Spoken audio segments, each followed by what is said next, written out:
โรงเรียนฟ้าสีครามจัดพิธีเปิดศูนย์ส่งเสริมกีฬาสีรึมล้าวเกาหลีพร้อมทั้งสั่งตั้งทีมนักกีฬาสีรึมขึ้นอย่างเป็นทางการพิธีดังกล่าวได้จัดขึ้นในวันที่22 พฤษภาคม 2026 ที่โรงเรียนดังกล่าวโดยการเข้าร่วมของทานบุญซูพระวิเศษประธานคณะกรรมการปกครองเมืองนาเซทอง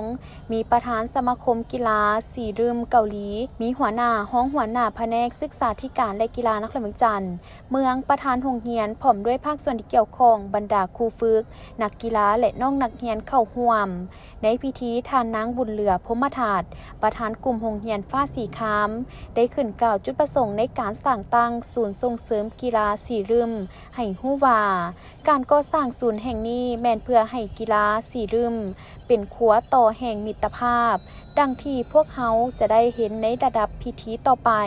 โดยเฉพาะแม่นการมอบหับผ้าฮัดแอลสัตว์บ้าและสุดกีฬา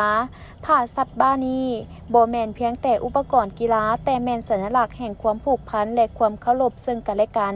ที่นักกีฬาทุกคนต้องยึดถือข้าพเจ้าเชื่อมั่นว่าการที่นักเรียนได้สวมใส่ชุดกีฬาและผ้าสัตว์บ้าที่ได้หับในครั้งนี้จะเป็นการเริ่มต้นของการฝึกฝนทางกายและระเบียบวินัยเพื่อก้าวสู่การเป็นนักกีฬาที่มีคุณภาพในอนาคตโรงเรียนฟ้าสีครามมีความมุ่งมั่นที่จะเป็นศูนย์กลางในการบ่มเพาะนักกีฬาที่มีคุณภาพโดยใช้กีฬาเป็นสื่อกลางในการสร้างระเบียบวินัยและสายสัมพันธ์อันดีงามระหว่างชาวลาวและชาวเกาหลีทั้งนี้ก็เพื่อเป็นการแลกเปลี่ยนด้านกีฬาการศึกษาระหว่างลาวเกาหลีงานในครั้งนี้แม้นมีความหมายความสำคัญพิเศษเนื่องจากว่าเป็นจุดเริ่มต้นของโครงการศึกษากีฬาสีรึมที่วางแผนขับเคลื่อนโดยทานกลมแดซองหัวหน้าฝ่ายกิจกรรมของโรงเรียนฟ้าสีครามโรงเรียนได้นำกีฬาสีรึมของเกาหลีมาปรับใช้ในพื้นที่การศึกษาเพื่อส่งเสริมการเติบโตที่ดีของนักเรียนสร้างจิตสำนึกความเป็นชุมชนโดยผ่านคุณค่าเส้นจิตใจแห่งการท้าทายมารยาทความเคารพความร่วมมือและความอดทนโดยเฉพาะซึ่งงานดังกล่าวนี้บ่ได้เพียงแต่เป็นการเปิดตัวกิจกรรมกีฬาของโรงเรียนเท่านั้นแต่ยังเป็นเวทีสะท้อนให้เห็นคุณค่าทางด้านการศึกษากีฬาพื้นเมืองเกาหลีพร้อมทั้งเป็นพื้นฐานสำคัญของการแลกเปลี่ยนบทเรียนด้านกีฬาและการศึกษาระหว่างลาวเกาหลีทางโรงเรียนเห็นว่ากีฬาสีรึมบ่แม่นเพียงการฝึกฝนทักษะกีฬาแต่เป็นเครื่องมือทางด้านการศึกษา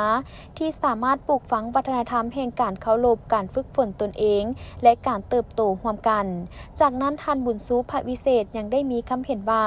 ศูนย์ส่งเสริมกีฬาสีรึมกีฬามวยปั้มพื้นเมืองของเกาหลีแห่งนี้ถือเป็นพื้นฐานโครงหลังที่สำคัญในการพัฒนาทรัพยากรมนุษย์ของเมืองนาเซทองกีฬาบ่เพียงแต่ช่วยสร้างสุขภาพที่แข็งแรงเท่านั้นแต่ยังเป็นบ่อนฝึกฝนความอดทนระเบียบวินัย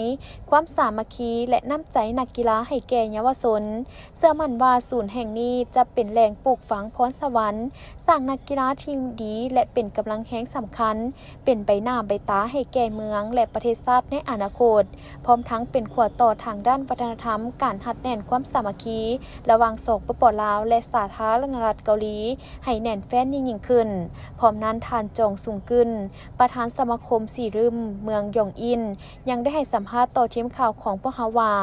พิธีในครั้งนี้บ่แม่นเพียงแต่การเริ่มต้นของทีมกีฬาหนึ่งเท่านั้นแต่เป็นจุดเริ่มต้นที่สำคัญในการเปิดโอกาสให้นักเรียนมีความฝันและความท้าทายใหม่โดยเฉพาะกีฬาสีรึมเป็นกีฬาดั้งเดิมของเกาหลีได้เข้ามาเสื่อมกับภาคการศึกษาของลาวเพราะช่วยส่งเสริมการเติบโตของนักเรียนนับว่ามีความหมายหลายหวังว่าจะเป็นโอกาสอันดีที่ช่วยให้สองประเทศใกล้ชิดกันหลายขึ้นผ่านด้านการศึกษาและกีฬาสีรึมบ่แม่นกีฬาที่แข่งขันกำลังเพียงอย่างเดียวแต่เป็นกีฬาที่สอนเรื่องมารยาทความอดกลั้นความเคารพและความอดทนไปพร้อมกันนักเรียนสามารถเรียนรู้วิธีควบคุมตนเองรู้จักเคารพคู่แข่งฝึกฝนจิตใจในการร่วมมือกับคนอื่นผ่านการฝึกซ้อมและการแข่งขัน